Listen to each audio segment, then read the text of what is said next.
يا صباح الخير، يا صباح الورد والفل والياسمين، ازيكم يا بنات؟ عاملين ايه؟ يا رب تكونوا بخير. صباح الابتسامه الحلوه، صباح كل حاجه حلوه في حياتكم. النهارده مش روتين قوي، بس هو يوم كده بدأ معايا من اوله. وكان بادئ معايا بحاجات بسيطه خالص، بس انتهى بحاجات تانية خالص. فتابعوا معايا الفيديو وان شاء الله تستفيدوا منه. بصوا، هو اليوم كان بادئ عادي خالص. كنت قايمه احضر فطار عادي وكل حاجه كانت تمام. بس صحيت كده على ريحه تراب مش طبيعيه، يعني مش طبيعيه خالص. اولا انا كنت مفتحه اللي هو كل الشبابيك بتاعه الشقه، يعني قافلاها بس يعني سايبه الشيش وكده، فكان الجو فعلا تراب جامد جدا. انا صاحيه على طعم التراب في بقي. فلقيت لا، الدنيا مش مظبوطه خالص، فقلت لا يعني ايه. جبت المكنسه وكنست السجاد، فبرضه لا، حاسه بالتراب. يعني انا قلت لا، ما يعني كده مش مظبوط خالص. فانا كنت مش ناويه اشيل السجاد يعني الاسبوع ده. يعني بحب كده في اول الشهر، يعني قبل ما اجيب مشتريات الشهر، اعمل تنظيفات شهرية يعني للشقة وكده. بس يعني التراب هو اللي حكم عليا النهاردة ان انا اشيل كل السجاد بتاع الشقة.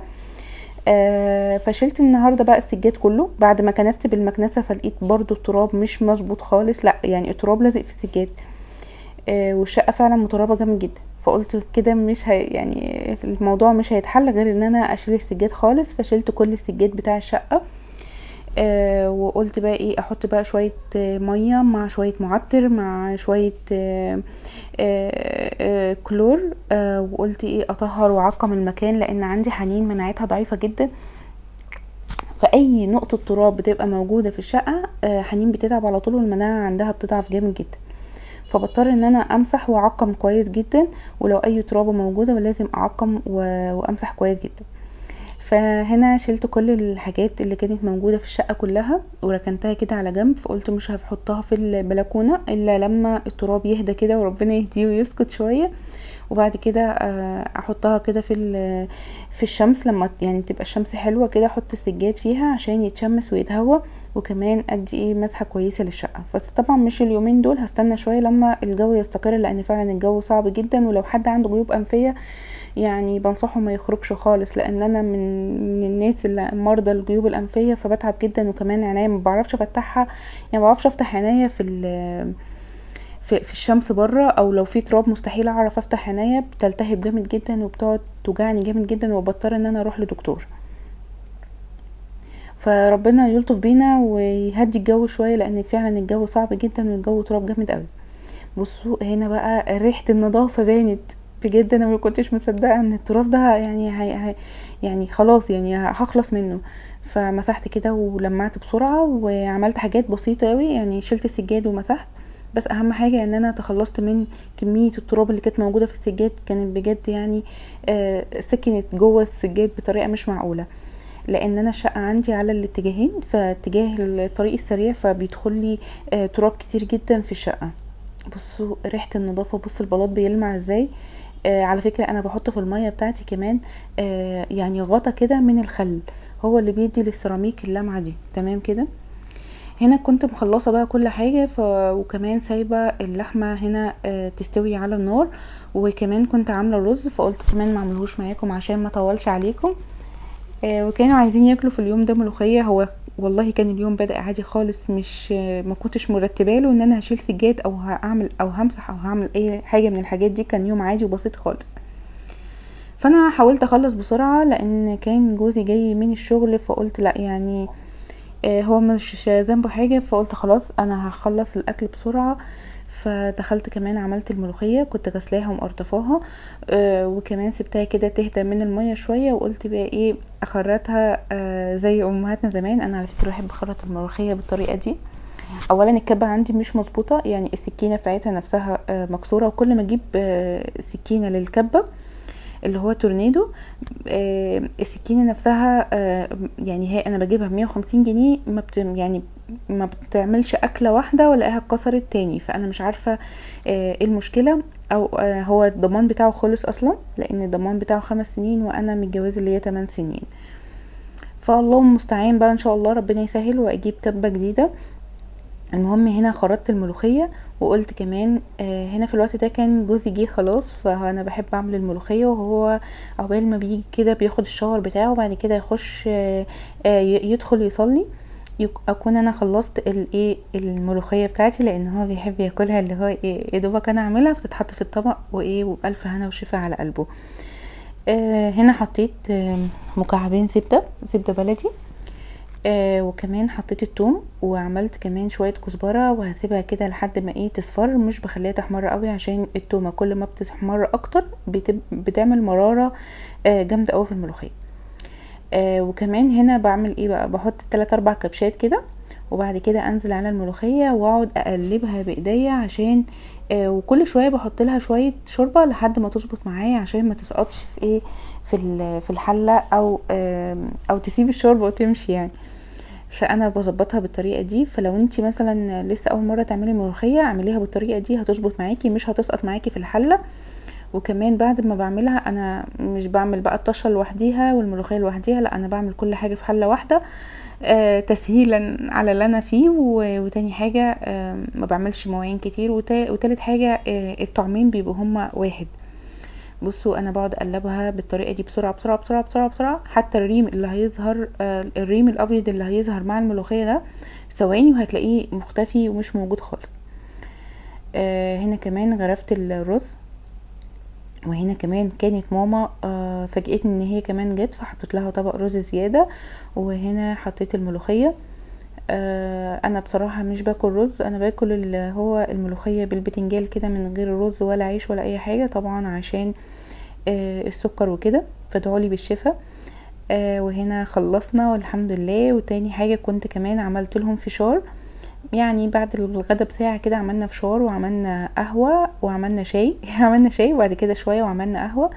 وبعد ما خلصت كل الحوارات اللطيفه دي وسمعنا مسلسل وكده يعني، فقلت بقى ايه اقوم اشوف المواعين اللي ورايا. طبعا المواعين ما بتخلصش خالص، فقلت بقى ايه لازم بحب اشطب المطبخ وانضفه قبل ما انام، لان انا لما بصحى من النوم بحس ان انا لو المطبخ مش نظيف بحس ان انا متوتره طول اليوم ومش عارفه اخلص حاجه او انجز حاجه.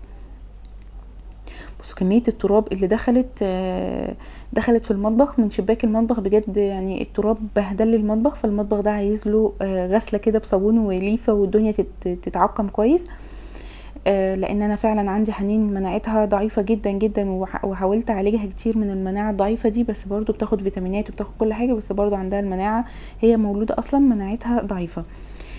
هنا كمان بقى يعني فضيت كل الاطباق، وطبعا اي حاجه موجوده عندي بتبقى بواقي اكل انا مستحيل ارميها، عندي العلب بحط اي حاجه بتتبقى في الاكل واحطها في العلب دي بتنفعني.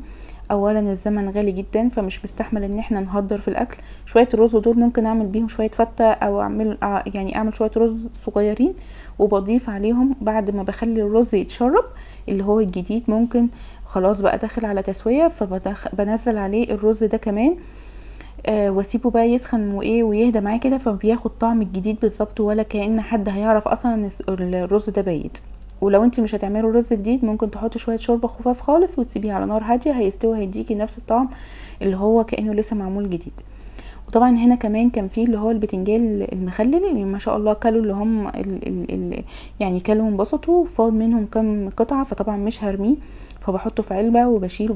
بص العلب دي كلها فيها بواقي اكل بتنفعني جامد جدا لما بيكون عندي مثلا يوم مزحوم او يوم فيه حاجات كتير، فبطلع كل العلب دي وبعمل منهم اكله غدوه، مش لازم كل يوم لحمه وفراخ، فربنا يعدي الظروف دي على خير. وحتى لو ما فيش ظروف او الحاله الاقتصاديه مش مظبوطه، بس برضو يعني ما نهدرش في الاكل، لان الاكل ده احنا نتحاسب عليه عند ربنا سبحانه وتعالى يعني. هنا كمان ماما كانت جايبالي اللي هي السمنه دي، ربنا يبارك في عمرها ويجازيها خير.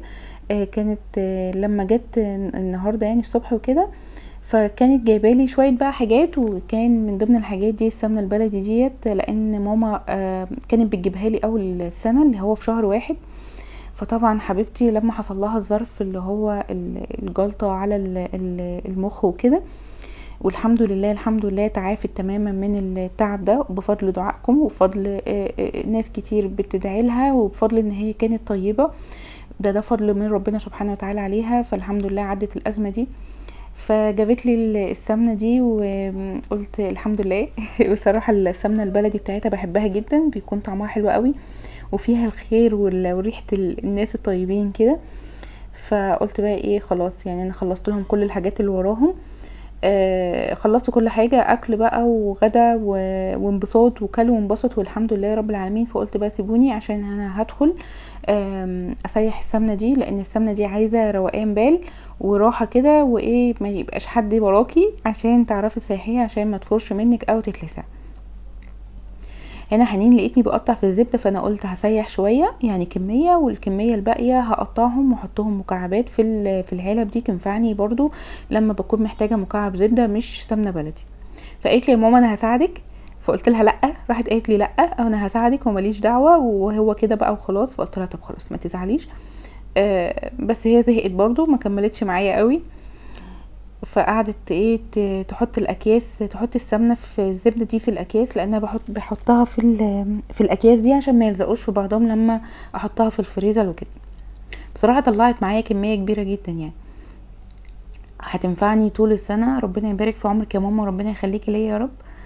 الام نعمه ورزق وبركه، فربنا يحفظ لنا امهاتنا جميعا يا رب العالمين، ويحفظهم من كل شر ويحفظهم من كل مكروه ويبارك في عمرهم.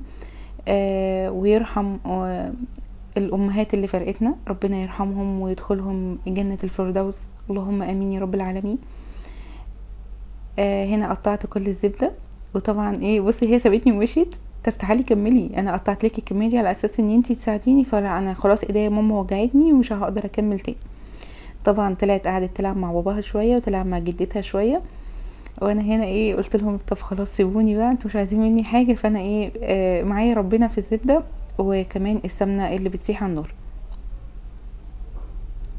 بصراحه عملت معايا كميه كويسه قوي وهتنفعني ان شاء الله، يعني هتكمل معايا السنه، لان السمنه فعلا بره غاليه جدا.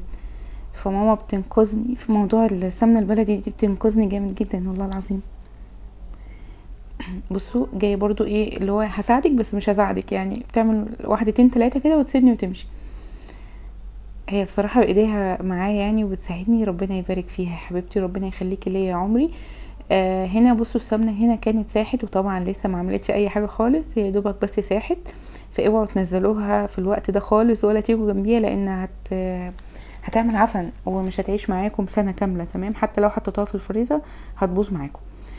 بصوا هنا ابتدت اهي في التسويه، بدات تستوي بس لسه كل ما الريم ده موجود على الوش، فلا استنوا شويه لحد ما الريم ده يهدى خالص وينزل خالص، وطبعا على نار هاديه جدا علشان السمنه ما تتحرقش منكم.